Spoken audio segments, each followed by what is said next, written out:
estamos repitiendo, estamos regresando, estamos viendo o viviendo esa cruenta historia de sangre, desapariciones sobre todo que tenemos ahora, y hay represión. Es diferente, pero estamos viviendo algo similar.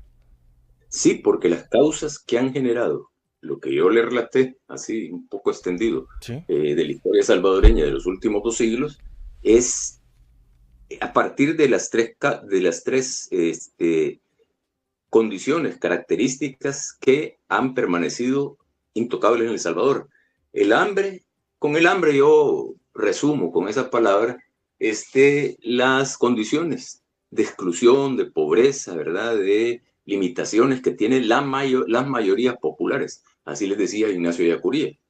Con la sangre yo me refiero a desapariciones forzadas, a asesinatos, a capturas, detenciones arbitrarias. Me refiero a la violación de derechos civiles y políticos, ¿sí? Y con la impunidad me refiero precisamente al uso de las instituciones para cubrirse las espaldas. Los perpetradores de las otras condiciones, ¿verdad? Quienes generan hambre y quienes generan sangre, para cubrirse las espaldas y quedar impunes.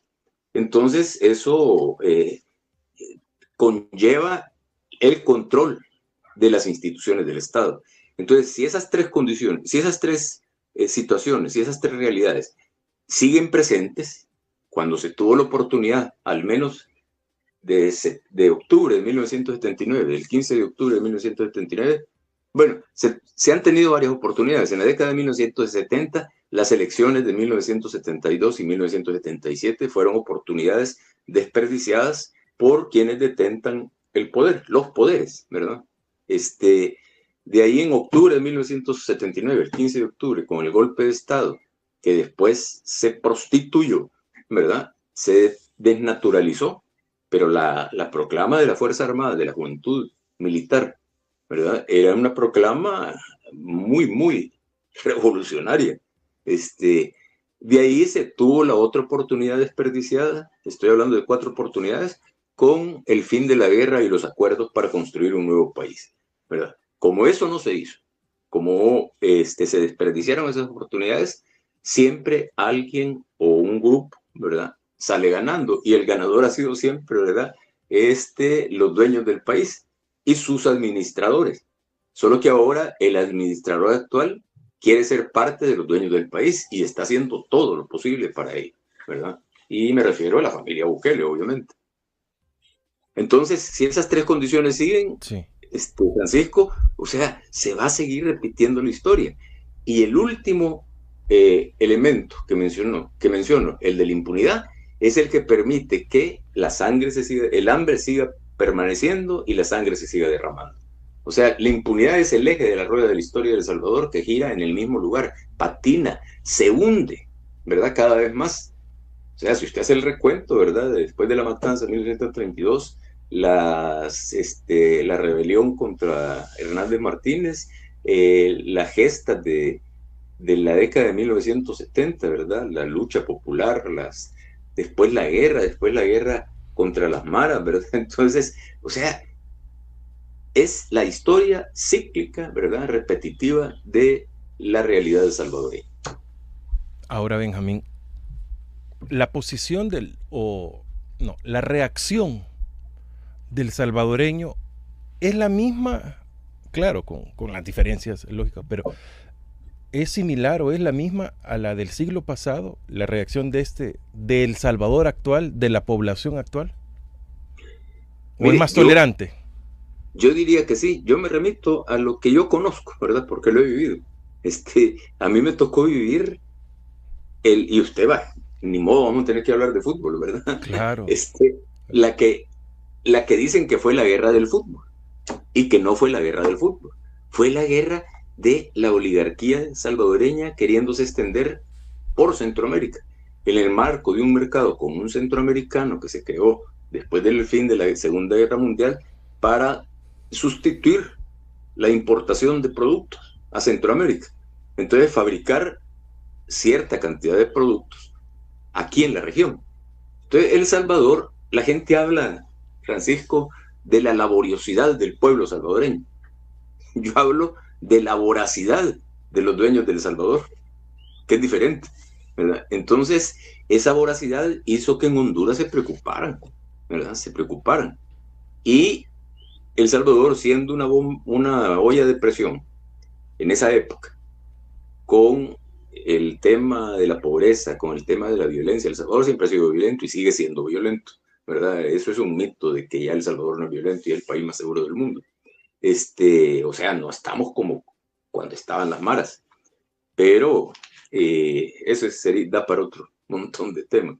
Pero entonces había pobreza, violencia, densidad de población, territorio pequeño.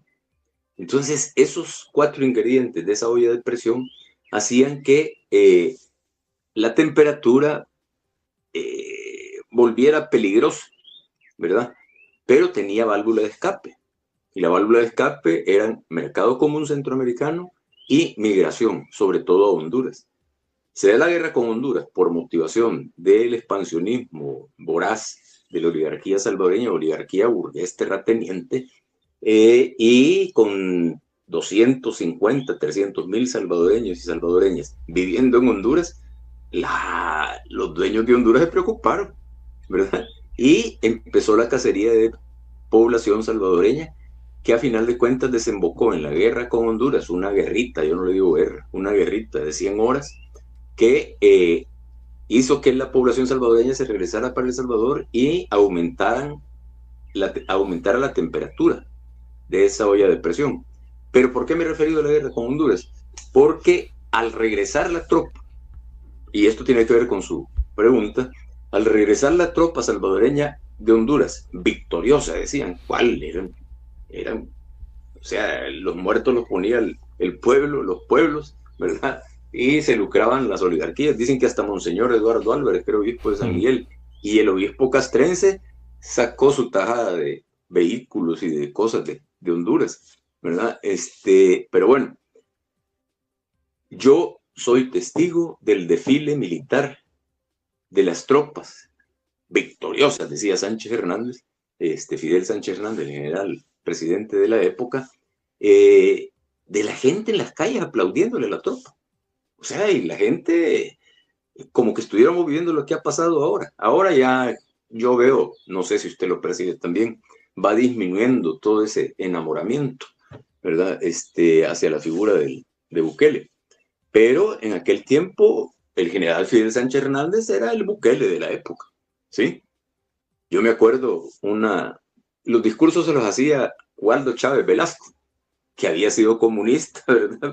Compañero de la generación comprometida con Roque Dalton y otros, y que después terminó escribiendo los discursos a los presidentes, siendo el comunicador de la Casa Presidencial, ¿verdad? Y el que pinchaba los teléfonos, ¿verdad? El que dirigía todo eso, una especie de organismo de inteligencia del Estado, manejado desde Casa Presidencial. Entonces, cuando la tropa salvadoreña estaba en Honduras, no había regresado, y la Organización de Estados Americanos le estaba exigiendo a Sánchez Hernández que regresaran las tropas, el Waldo Chávez Velasco le hacía los discursos, pero una frase que a mí se me quedó grabada desde el primer momento que lo vi, ¿verdad? ¿Cómo es posible? Dijo Sánchez Hernández en un discurso, ¿verdad? Porque le estaba reclamando que se salieran las tropas de Honduras. ¿Cómo es posible que un hombre pueda caminar con seguridad por la superficie de la luna? Acababan de alunizar, según se dice, los Estados Unidos, con Neil Armstrong caminando, ¿verdad?, entre los cráteres de la luna.